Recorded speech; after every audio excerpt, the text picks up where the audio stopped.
Love. It's in the air, folks, and for Valentine's Day, as I'm alone in my room fighting off the existential dread of life in the year 2024, I thought, hey, why don't I talk about one of my favorite on-screen couples and favorite shows of all time, Better Call Saul, with Ninjago being a very close second. This show did things to me that I just didn't think any show would. It altered my brain chemistry like any good piece of entertainment should. And watching it after Breaking Bad, I wasn't sure how it would stack up against it. But the relationships, the character arcs, the stakes, all of it was perfect. More specifically, I wanted to talk about my favorite episode in the entire series, Season 6, Episode 9, Fun and Games. So strap in, get cozy, and let's get to it.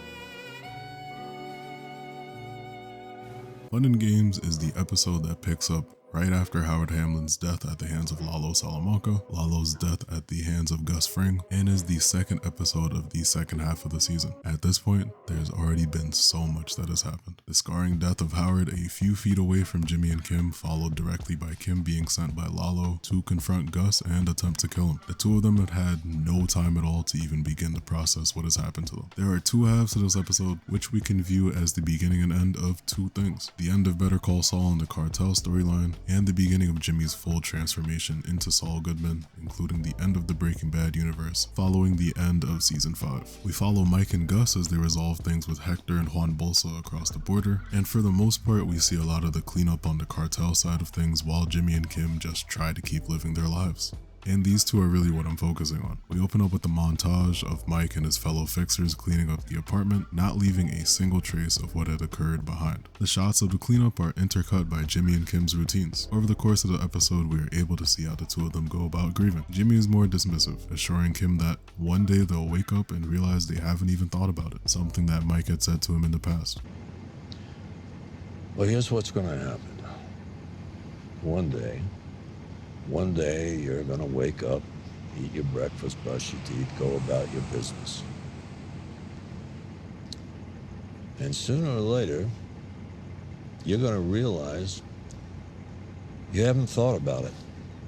Kim shuts down, understandably being extremely closed off. I mean, how could you exist in the same apartment that you saw someone get murdered in the night before? Generally, Jimmy's trying to make light of life in general, and Kim is just way too shaken up to go along with anything. The two of them make an appearance at Howard's memorial at HHM. They talk to characters like Rich, Cliff, and Howard's wife Cheryl. Cheryl confronts them about how they had been pranking Howard up to his death, and the weight of the despair in the room just starts to weigh you down as the viewer even more. They leave and end up in the same spot that they were at in the very first episode of the show, which created this iconic shot that simply goes crazy. And the two of them share a kiss, which ends up being their last. After that, Kim's in court and requests a withdrawal from her case, but we don't know why. She refuses to give the judge any info as he keeps prying at her to get any insight as to why she would do this, gets frustrated, and she hits him with, "Because I'm no longer an attorney."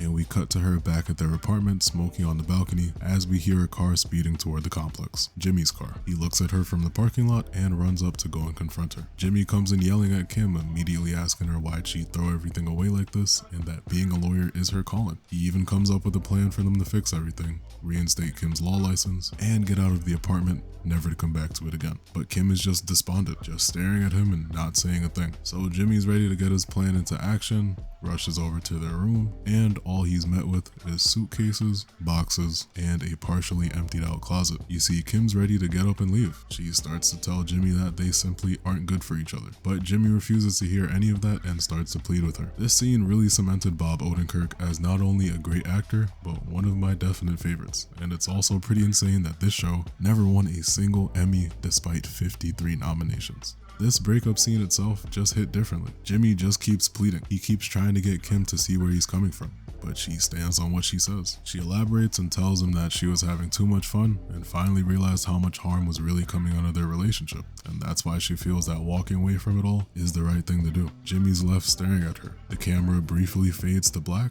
and we're met with Saul Goodman, laid up in bed with a hooker before hopping on a call with a client and going on with his morning routine. The episode ends with him at his desk in his infamous office. And of course, we've all seen Breaking Bad, right? So, of course, we know what happens with Saul Goodman and him helping with Walt's meth empire. This episode hit me like a bag of bricks. I had just been broken up with not too long before it came out, and that whole breakup scene just had me reliving some moments. But this is my favorite episode because of how much of a turning point it is. Like I said before, everything revolving around Gus, Mike, and the cartel in Better Call Saul gets resolved, including Mike telling Nacho's father about his death. I like to view this as the definitive end of Better Call Saul for a few reasons. Not only because the following episodes flash forward to us following Gene Takovic post-Breaking Bad, but because of what it shows us. Fun and Games marks the end of the battle between Jimmy and Saul, with him ultimately and fully embracing the Goodman persona and becoming the criminal lawyer we come to know and love. With a title like Fun and Games coming this late in the series, it's only fitting that it's ironic. If anything,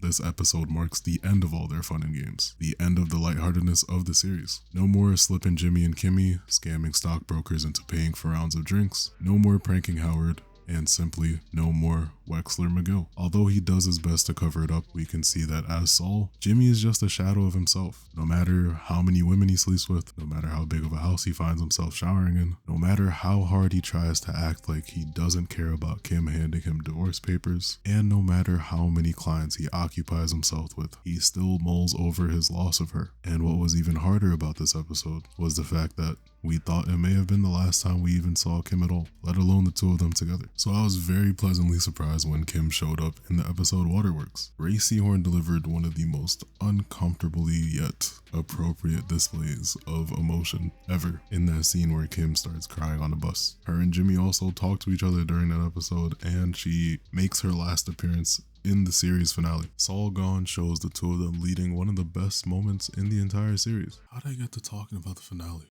I'll make it make sense. I just wanted to talk about this couple. We can call it my two favorite episodes of Better Call Saul if you want. Anyway, Saul finds out that Kim confessed to Howard's wife about the truth revolving around his death, and as a result gives the government more info about her involvement in it so that she shows up to his trial. After a lot of deliberation and legal loopholes, Saul is able to bring his sentence down to 7 years from the original 86 that he was facing. After walking in and seeing Kim, he decides to speak up. He ends up giving his own confession and reveals that he gave the government fake info all so that he could get Kim to hear what he has to say right there in person. He goes on to talk about his very first encounter with Walter White, and despite playing it off as him fearing for his life initially, he immediately saw it in that moment as the opportunity of a lifetime. In fact, he doubles down and tells the judge that if it weren't for him, Walter White wouldn't have been able to do any of it. And he finishes off by correcting them and saying that his name is James McGill rather than being addressed as Saul, and looks to the back of the courtroom at Kim. The man definitely gets sentenced and makes his way to prison, but it turns out he has some friends there, so he'll be good on that front. He finds out he has a visitor, and lo and behold, that visitor is Kim Wexler. Although she retired from being a lawyer, her bar license never expired, which means she can visit Jimmy while he's in prison. The two of them share a cigarette and recreate that iconic shot from the very first episode. Also notice that there's a small bit of light, an orange light, from the flame coming out of the cigarette despite everything else being in black and white. Something that I feel is a sign of an old spark lighting anew. Such a good finale, man. I love redemption arcs, and this was the definition of redemption with a character that I was rooting for so bad. Looping this back to Fun and Games, it goes to show you how much of an impact one person can really have on you. Finding out that Better Call Saul was in part a love story is why I love it so much. I cried watching Fun and Games because despite everything that he had gone through, Kim leaving him was what really sent him over the edge. It was also her that reeled him back in and made him realize he'd rather have 86 years by her side than 7 in solitude, probably never seeing or speaking to her again. And honestly, I think we all have a Kim out there. Someone we really love dearly that has gotten us through a lot that we'd do anything to get back, romantic or not. And for that, I thank Better Call Saul for telling such a beautiful story. I hope you enjoyed. I'm gonna go watch one of my favorite movies and probably rewatch this show again. Take care of yourselves, and as always, have a good one. You be in Miami with your family, those your brothers, ayy. When we split apart, there's the love between our mothers, ayy. No, we ain't together, but whatever, I still fuck with you. Used to get the numbers, selling flights to get them dirty blue.